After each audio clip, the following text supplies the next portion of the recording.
Hi, friends. I just wanted you to know that anytime you have a question that you'd like me to explore on the podcast, anything around nervous system healing, relationships, or generational patterns, you can now submit it anonymously through the link in the show notes.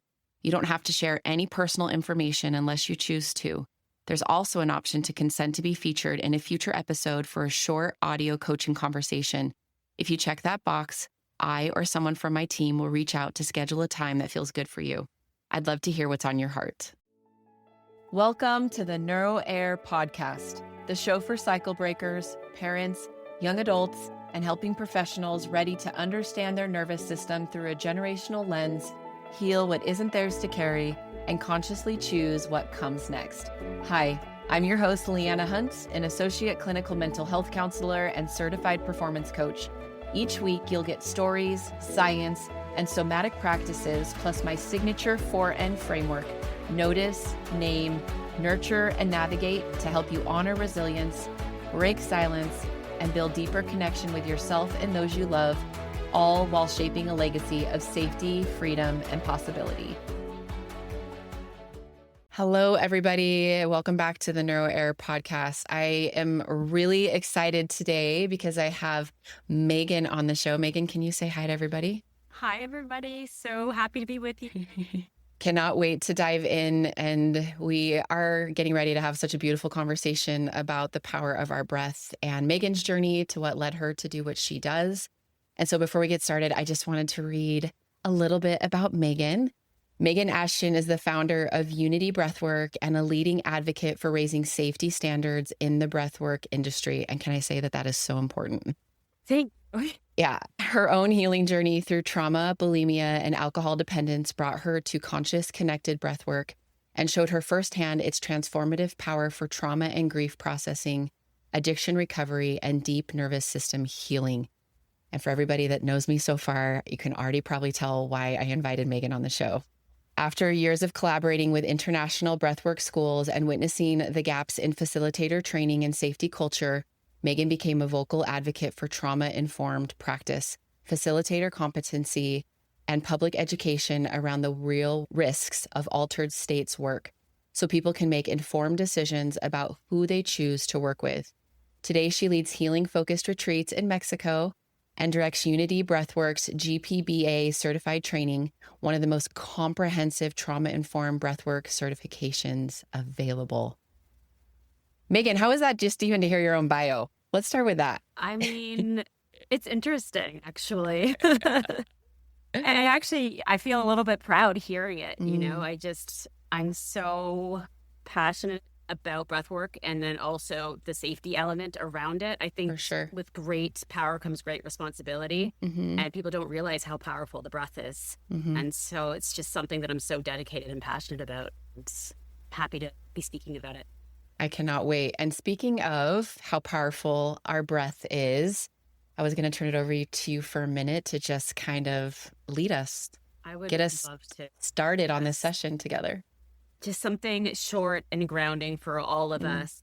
If you're driving, please don't follow along. Everybody else, I'll invite you to close your eyes if that's possible. And just begin to breathe through the nose, soft and slow, deep down into the belly.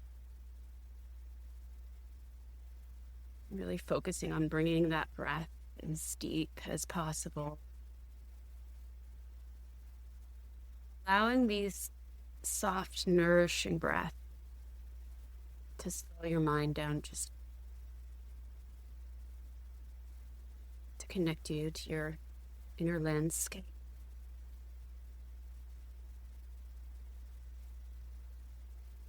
Maybe even placing a hand on your heart as you breathe. Just taking in a few breaths of self-love.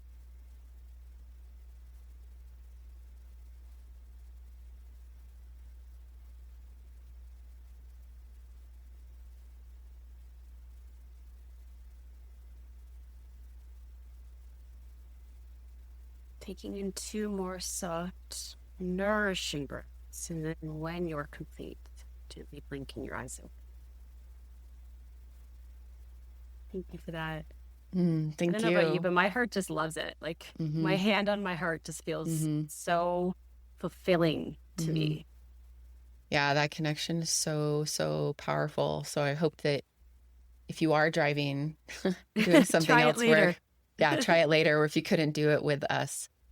And hopefully you guys can all just take a step, just a second to notice, just notice how your body feels for a minute.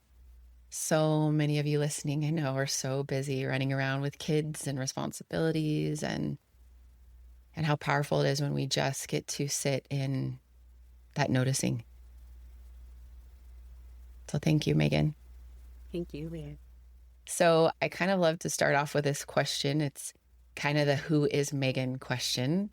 I know I read your bio, but who is Megan in connection to just kind of your own healing journey? Like what you've been through that kind of led you to where you are. I'm always fascinated by kind of the journey that got you to what you do now. So, just in a few minutes, I know that's a big question, but who is Megan? Yeah. So my journey to the breath, I think it started when I was a kid, really. I always just felt a bit like the black sheep, a little bit like, the lost middle child. And I didn't realize I was holding on to these feelings. I'm just a kid. I'm not thinking about it consciously. So when I was very young in grade 8, I turned to alcohol, and then I turned to food. I struggled with anorexia and then bulimia. And I spent my whole adult life looking for a solution. I've always been wellness oriented. I always had, like nutrition books, even when I was a kid, and dream books. Same. And I was always interested in all of these things.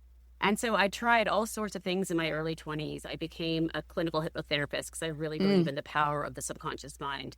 But I wasn't suggestible. So I didn't actually help me with my bulimia. And even though it helped other people, I felt out of authenticity offering it to others. So it never really stuck. I also became a holistic nutritionist. I became a yoga teacher. I got my certifications in Reiki. I just was the receiver of regular talk therapy. And I just was trying all these things on this healing quest across the world for probably 17 years. Then it led me to a week of ayahuasca in Colombia. And when that didn't work, after trying everything else, I'm like, I guess there's no repair, I guess this is it for me. Yeah, I guess I'm just going to be struggling with the bulimia, with the alcohol dependency, and with running from my feelings for the rest of my life. And then about 6 months later, I was in Bali and a friend said, you have to try this breathwork practice. And she told me it actually just made her bulimia go away. What? Like nothing has even put a dent in my eating disorder and my numbing out through food. So I went a little bit skeptical. If I was honest, my pranayama part of my yoga training, I couldn't get into because I had the monkey mind and I had too many things that needed to be felt and released to just focus on my breath. So I'm like, I don't know about this breathing stuff, but I'll give it a try. And within about 15 minutes, I was in this deep, non-ordinary state of consciousness. I was surrounded by a group of strangers also breathing. And usually, my ego would be like, you can't cry in front of people, but I didn't care. And I had the biggest cathartic relief of my life. And I just kind of went back to my little inner child and was just crying out for some like affirmation and love, which, my family did the best they could. It was just these things that I held on to that I wasn't even conscious of. I didn't realize. And most of us are not, let's just throw that out there, actually aren't conscious of those belief systems that are driving the behavior. Yeah. And we're looking for these numbing tools or like instant gratification and dopamine hits, but we don't realize what's behind it. And we also don't realize that you can't pick and choose your feelings. So if you're numbing out the sadness, the loneliness, the grief, you can't feel the joy and the happiness, connection, and love without, you just can't feel that naturally because you can't pick and choose. So I was living in this numbed out state. So important. Like, I think I need you to say, like, I think we need to pause on that for a minute because that is so important. What you just said. It's not like we get to pick, cannot pick and choose. Yeah. So if you want to be connected to the love, the joy, all of the bright things in life naturally, then you need to give yourself the space to feel the other stuff. And we all, we never escape our childhood without something that needs to be processed, and many things for many of us. And so when I finally had that space to just really feel and have this massive cry, first I felt very tired because I just was such a physical release. But the next day I was like, whoa, the colors are brighter. I feel more confident. Somehow I don't really care as much what people think about me. And I really had one of those true rebirth moments where I felt like a different human after this 1 hour of breathing. So I knew that day that this is something I want to bring to the world for the rest of my life. Almost 10 years ago, that was when I discovered this. Just as passionate about it today, and so grateful for this work. And I've just seen it help so many people, and it's helped me so profoundly that I just think everyone needs to know that the breath, we have it. It's with us always. Always. You know, and we can be our own feeler. We need to give ourselves the space to feel and to release. So powerful. And I think, I know for sure there's people listening right now, as they talked about, you just shared your experience, that they're like, oh my gosh, I can never do that. That's so scary. Because so many, just the emotional release we can experience. I've witnessed that too. And my own breathwork sessions, leading breathwork training, watching emotion that can finally be released out of the body. And I know there's people listening right now that are like, too scary. What do you want to say to them? Let's talk a little bit about that. I would say just go anyways, and you get to be in control the whole time with the breath. And so you can go with that intention that I'm not going to. But what will likely happen is as we do this breathing pattern of the connected breathing, it changes the physiology, which leads to a redistribution of the oxygen in the brain. So that part of you, it's just a part of you. It's just that little part that's saying you can't feel it. And actually, once that part quiets down, the amygdala gets more oxygen and blood flow, which is your emotional center. So that amygdala, finally, those feelings you've been processing and saying you can't feel, or you're too scared to feel with other people, can finally come up. And I have just had hundreds of breathers that have come and said, I haven't cried since so-and-so passed away 10 years ago. Or a lot of people have been saying they haven't cried since they were children. And they're like, how did you make me do that? I didn't. That was you and your breath. And they walk away and they look lighter afterwards. You see it in their face and their body. So just go and know you're in control, and you can return to normal breath if it feels like it's too much. But chances are, if you go and give yourself this chance to breathe and be still for an hour, something will be felt and you will feel so much better for it. So important, I think, because also to take a minute to look at that. The reason why we feel like we couldn't express that emotion at some time, I truly believe, was a form of protection. Like, so also like having some compassion maybe for yourself to just be able to say, like, it's also like, I can acknowledge I want this experience. Like what Megan's saying is resonating. And also it can feel scary, maybe scary because at some point you weren't able to actually feel what you needed. Hence why we do things like breath work. 1,000%. And right, like these both can be true. You know, that part could be fearful of it, and there's also a part that really wants it and really needs does. And maybe some of you are feeling that curiosity right now, and that curiosity we always talk about on the show is so important. So important towards healing. So we talk a lot about on this podcast about the nervous system, and like we just talked about protection, right? That so many of us, I truly believe our nervous system has done the best it could to keep us safe from what it felt like it needed to. So how do you explain what conscious connected breathwork is actually doing in the body from a nervous system perspective? I know you mentioned the amygdala, but wondering if you could just go a little bit more. And we talk a lot about the logical part of the brain with the prefrontal cortex and the amygdala with fight or flight and trying to find safety. So yeah, I would love to, because this is what's interesting about conscious connected breathwork is that we are purposefully working primarily with the sympathetic nervous system, so the branch that's responsible for the fight and flight response, whereas most breathing practices are all about the parasympathetic rest and digest. And the reason that we do this is that all of our activated experiences, potentially traumas or reverse experiences, emotionally charged experiences, we're primarily in sympathetic nervous system state. And very often those things get locked in our body. You might even remember a time when you were so scared you lost your breath. You gasped for air. So we're losing our breath in these moments. And then there's this stuck energy in there that's never been processed. And so when we can go back to a similar physiological state, we go back into that sympathetic nervous system state, but do it in a way that we're choosing. So doing it in an empowered, safe way, that's when we can start to work through these things that our body and our nervous system has been hanging on to, so that we can process them and actually release them to create some real change. And so I consider it to be more of a root cause practice, whereas I love that. Everyday breathing practices are very beneficial in the moment in our high stress society, but they're kind of Band-Aid solutions, and they're not getting to the root of what is keeping you so activated so that the littlest drop is enough to make you feel overwhelmed. So when we can start to work the root, then your capacity to flow between sympathetic and parasympathetic is restored, and your body can respond appropriately. And the littlest thing doesn't feel so activating, so overwhelming.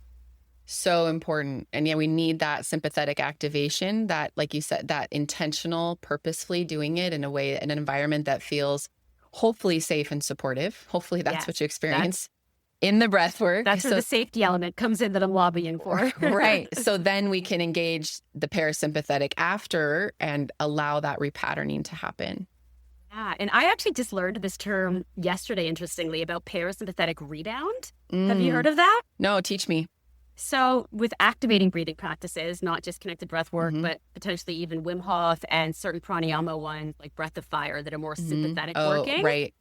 You're activating and increasing that intensity and tension, but afterwards there's a rebound in the parasympathetic where you get this really deep level of calm. And I see this in all my sessions. Like everybody walks away feeling so calm and relaxed. And this explains, this is one reason why is after you've dialed it up, the parasympathetic rebounds in a way where it comes back onto a higher point than it was before. Oh yeah, I knew that. I just hadn't heard that term, but I actually really like that. Yeah, I know. I hadn't heard the term either. And that's why it's really important. And next thing that kind of brings what I'm going to ask you is, it is important, like sometimes why we try this with somebody. Like it is important based on what we've been through that we are doing our breath work with people that actually know what they're doing. I think that's really important because breath work is really popular right now. It's really popular all over social media. I see more breath work popping up locally, but not all breath work practices and trainers. Not all of that is created equal. What do you wish people knew before they went into breathwork? This is something I talk to my clients a lot about, but I want to get your perspective. Yeah, so many things. Firstly, like you said, breathwork got popular so quickly in the last 5 years that it's not fully regulated yet, and it is the Wild West. And particularly when you're working with activated breathing, where there's the connected breathing in particular, and the sympathetic nervous system, you don't want to just be guiding yourself or turning that over to anybody. And there are trainings that are calling themselves trauma-informed that are 50 hours. And I don't think you could do anything in a trauma-informed way in 50 hours. It's just not possible. And I think a lot of people believe, well, it's just the breath, so it can't be dangerous. But because of the physiological changes that happen with conscious connected breath work, you're working with trauma. Inherently, it comes up for processing. You're working with the activated nervous system, which I already talked about. You also get access to your subconscious programming. And I've heard of facilitators using that. So they actually waited till like about halfway through the session and then started to try to sell their upgraded packages to the breathers because they had access to their subconscious. So it's really the Wild West. There is also contraindications because it's an activated practice. For sure. For instance, if you can't do high intensity exercise, it might not be safe for you to do conscious connected breath work because your heart rate and your blood pressure might go up temporarily. And then there's a whole, but I had a list of 29 contraindications and it's always growing. And so if you're not aware of those, this is why you need the facilitator and you need somebody who's trained to check for these contraindications and offer modifications. Because I also believe in inclusivity and that the breath is for everybody. And there's always ways to modify it so that it can be safe.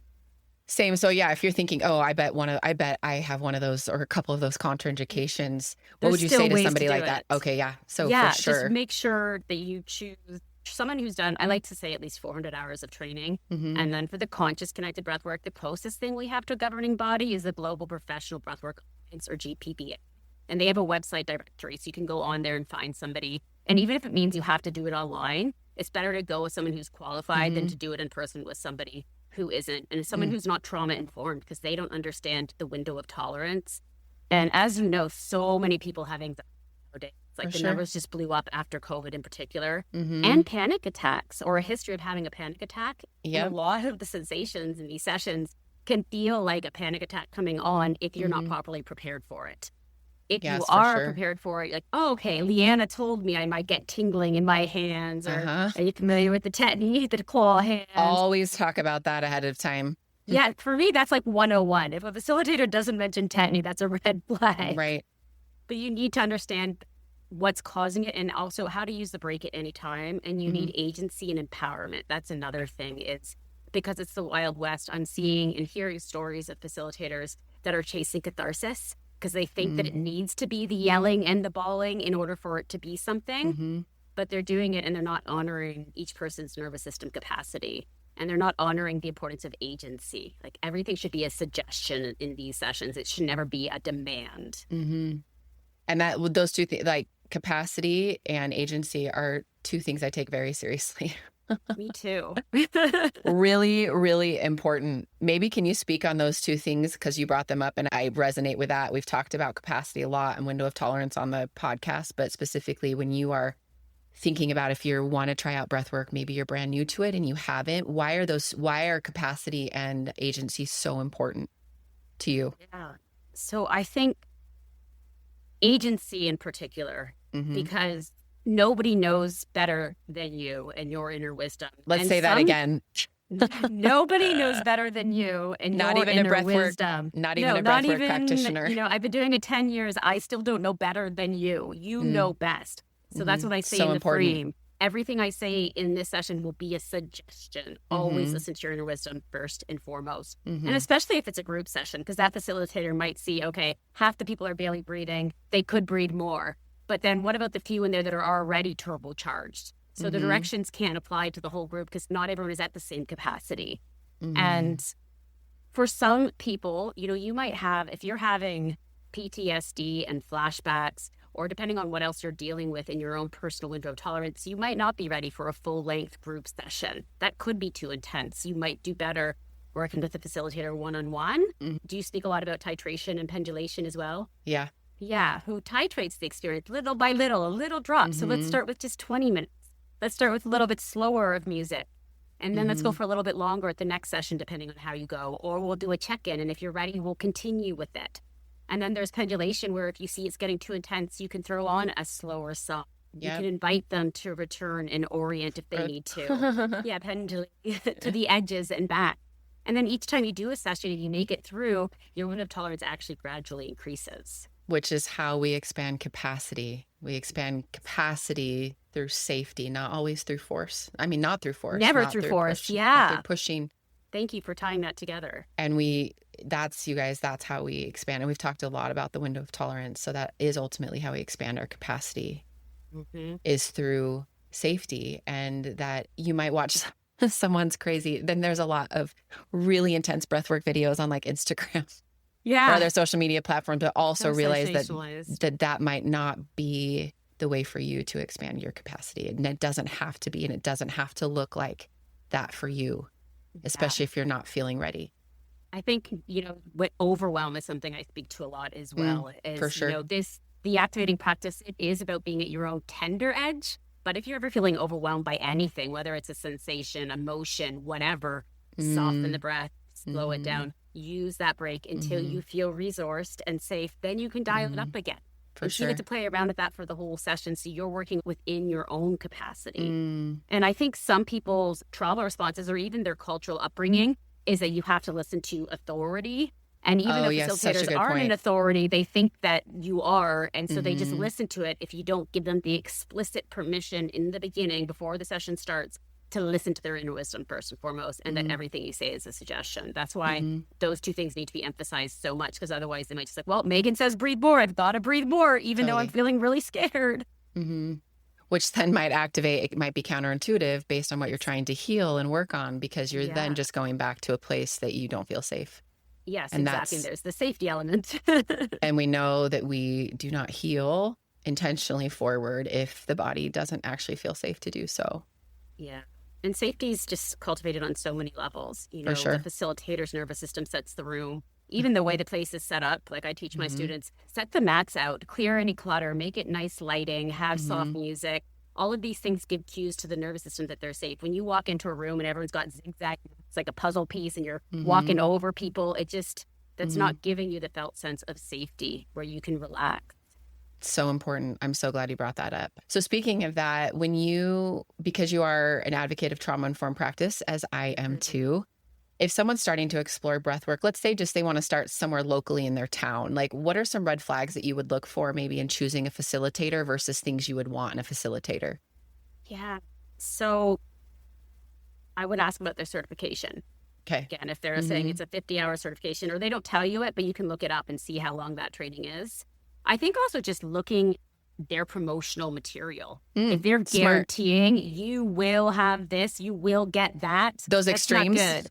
Yeah, it should be may, or like common experiences may include, but never promising anything, because every session is different every time. Everyone's experiencing the breath, the medicine differently every time. So there can be no guarantees.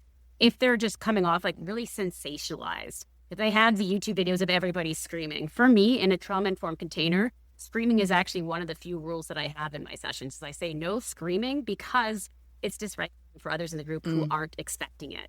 If you want to guide one collective scream, that's okay. But just to have someone on the other side of the room screaming, that can be very activating for somebody else's nervous system.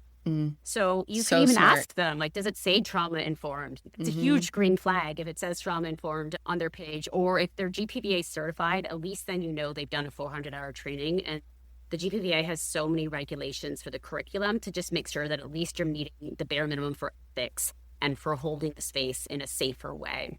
So powerful and so important. Also, for somebody, because you mentioned PTSD, I think that's really important. I work with a lot of first responders and other people like in my clinical space, that are actually working through past traumas. What's the best way for them to go about trying to experience breath work?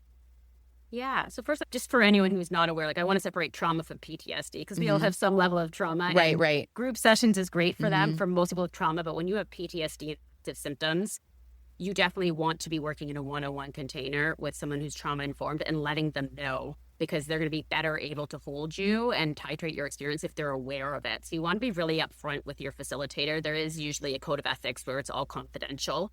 And ask them beforehand, but, will you be using tools like titration or pendulation in the session to feel out their answer? And if they're like, what? That's probably not a good sign. You're like, okay, I'm going to move on.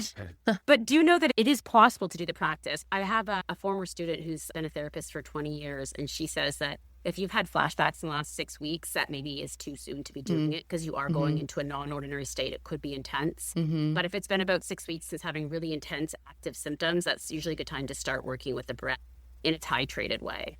Titrated again. And if you guys don't know what titrated means we're just going to slow it down. Yeah. You think of like the drop burst, you're just putting a little drop at a time versus like, I'm just going to dump this chemical into this chemical and see what kind of explosion happens. Let's just do the drop to see what happens. I think another important thing I want to speak to is grounding and integration after. There's a lot of facilitators that have sensational experiences, right. And then they just like, okay, go ahead and drive now.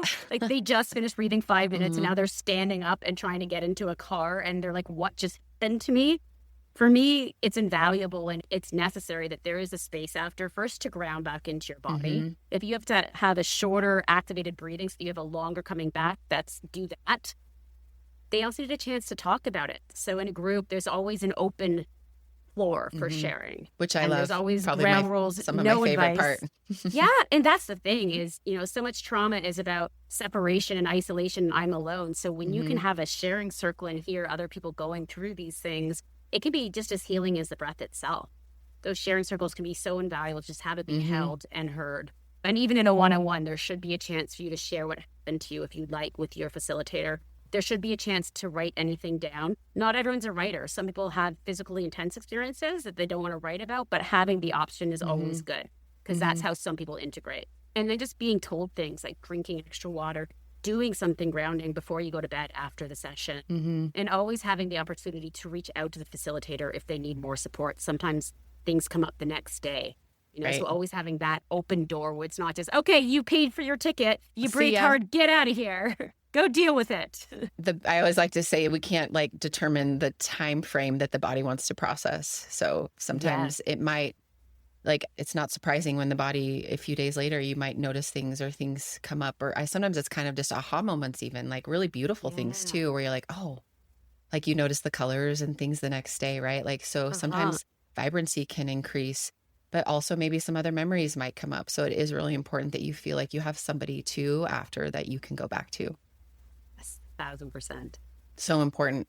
Okay, so a lot of my listeners are moms who are trying to heal not only themselves, but are really working on releasing things as moms to not pass on to their children. So just want to see your experience with breathwork, maybe working with moms and just kind of that generational aspect, as a lot of women are like, I don't want to pass this forward. I'm really trying to be the one that heals forward differently. Yeah. So I just see this happening so often in my session, in the shares, that like they had these experiences where they feel like they're healing generational trauma. And like sometimes they even go back into a past level in the body, the mom, the grandma, the great grandparent, and process feelings for them in a way. But also just on a more like everyday conversational level, I think having this want and this awareness that I don't want to pass this on is huge, because you can be mindful, but inevitably you're going to be repeating patterns until you start to work bottom up with the body, until you start to give yourself a space to feel it, to move through it. Then you can be thinking in the moment how you're reacting versus just automatically going back to how your mom did it or your dad did it and your grandparents did it. And that's where you really break it. I think getting the mental awareness is great, but then bringing it into the body is really where those generational patterns can be changed. And you can start to respond to your children and to your family versus reacting, because your nervous system becomes more balanced and not overwhelmed. I love that, which again shows an expansion in capacity for sure. Yeah. Yeah. What breath work have you ever had moms like want to do breath work with their kids? And what do you recommend if moms are listening and they're like, I would like to start doing some like more intentional breathing with my kids at home? Yeah, it really depends on age. So like under 13 would definitely not be the activated conscious connected breath work. But I have had teenagers 14 and up that came, like mothers and daughters. And it's really beautiful because at the end, that the daughters will open up. Usually they wouldn't tell their moms these things, but they're just so open and expanded. And sometimes I'll even invite them to reach out and hold each other's hands if that feels nice. And every time I've given that invitation, they have, which in today's society, like mothers and teenage daughters aren't holding hands. But when you're in that expanded state, it just creates this deep, deep connection. So older children can do that. But if you want to start real young, even at 3, you can introduce breath awareness when your child's getting overwhelmed. Okay, let's check in with our breath. Can we slow it down into our bellies? Or there's fun ones for children, like the bumblebee breath where you're humming, and that's helping to activate the vagus nerve. Yeah, and it's a down-regulating practice, so that's going to get them out of like their temper tantrum or whatever is going on. So bumblebee breath, making it fun and playful when they're really young. You know, by the age of like 7 or 8, they could be doing simple practices like coherence breath, just breathing in and out to 5 and doing the rounds with them. You know, not to be like, this is what you need to practice. Modeling Make it something that you do it together. Maybe you do it every day before dinner. You know, every day you guys do one round of box breathing and then the next day coherence breathing, and you find ones to just make it something that it's so ingrained in their lives that they start to turn to it when they really need it. Totally. And I think that's the thing. I volunteer a lot at the schools and teaching teachers and school counselors, just basic breathing and tapping and other body-based tools to support. And so the younger the kids learn it, it's so beautiful because it's just like the easier it is for them to do it. It's harder to first teach teenagers, you know, in a school setting versus little kindergartners. And they're just so excited. So the younger, not saying you can't, right? All age, we can all learn. We all have capacity to expand, but it's just so fun. It reminds me of learning a second language, right? If you can learn it before 8, it just becomes innate, and you can pick up 3rd and 4th and 5th languages. So if we can teach our children as young as 3 and 4 to just be aware of their breath and then start guiding them through breathing practices, then it just becomes second nature, and it's just a tool that they have for the rest of their life. Literally the rest of their life. So I think that's the thing I see in my clinical work and coaching spaces, any somatic work, is I think the thing that people will say that's changed their life the most is intention with the breath. Yeah. And it's just always with us. You can't forget it at home. You don't need to charge your battery to use it. You can't, I love it. You cannot, it can feel like you forgot your breath somewhere else. But I love that. It's always with us. It's free. It lets us know that we are living in our body, and such a beautiful reminder that we can use that to increase our presence, to increase our capacity to release what we've been holding on so tightly for so long.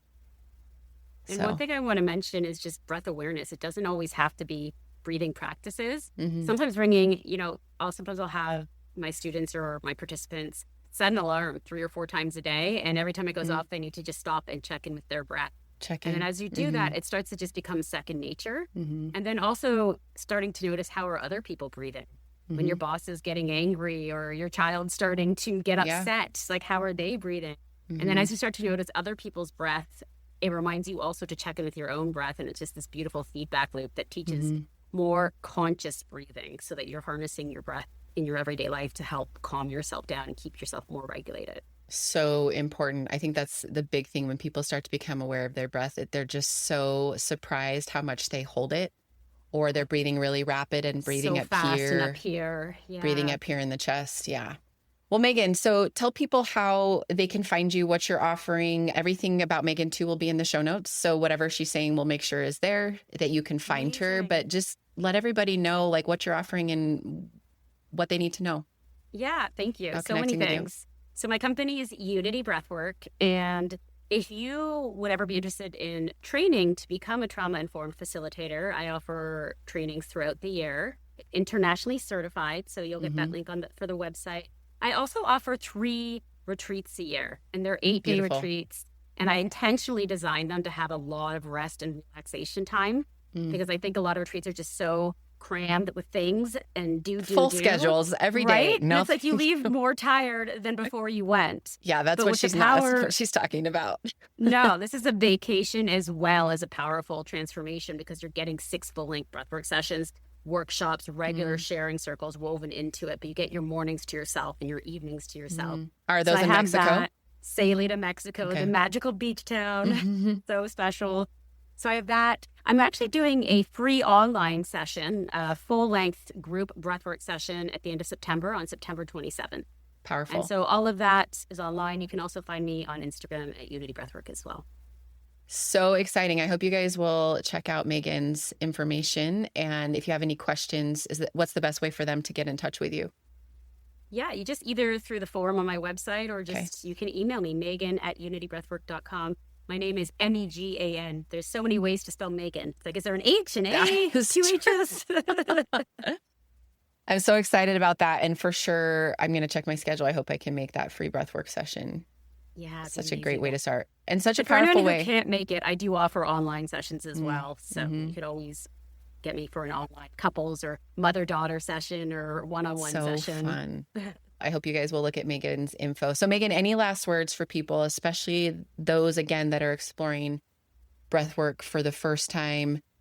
Maybe let's take it 2 ways. Those that are kind of exploring it for the first time, that's part 1. And then part 2, those that had a bad experience with breathwork or negative. Yeah.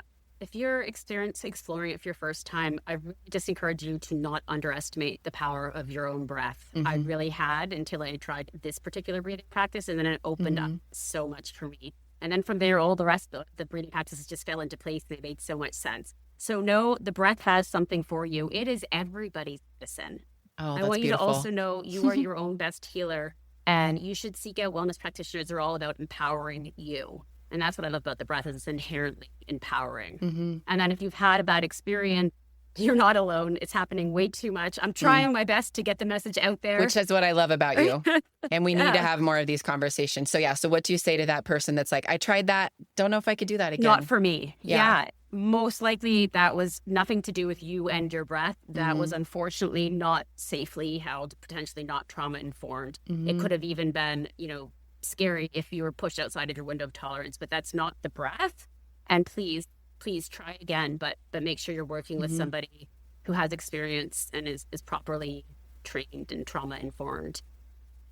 Like Make Megan. sure that the empowerment element is in there. Thank you. Yeah. That empowerment element is important. Again, I think that all goes back to feeling safe in the body. And we know that that felt sense of safety is ultimately what creates capacity and helps us have an experience, maybe all those things that we weren't sure were possible for us, but they are. Yeah. Yes. Thank you. Yeah. Well, thank you, Megan, for being here. It's just so lovely to get to talk to you. Just also gets me excited to talk to people that care about practices being trauma informed. That's really, really important part of the conversation. So hope that whatever you guys are doing out there in the world, exploring with, experimenting with, as far as alternative forms of healing and ways of connecting more to your body, that you take trauma-informed practices seriously. Thank you so much, Leanna. Really appreciate the conversation. Yeah, it was beautiful. So you guys make it a beautiful rest of your week wherever you are. Take a few moments to notice your breath, connect to yourself, and just remember it's such a beautiful reminder that we get to spend another day alive. So until next time, bye guys.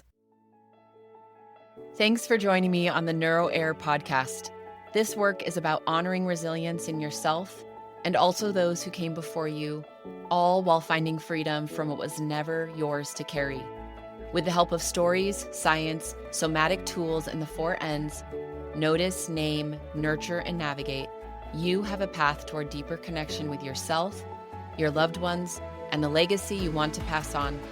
If today's episode spoke to you, share it with someone who's ready to step into this work too, and follow the show so you never miss an episode. Remember, you may not have chosen what you inherited, but you can choose what comes next.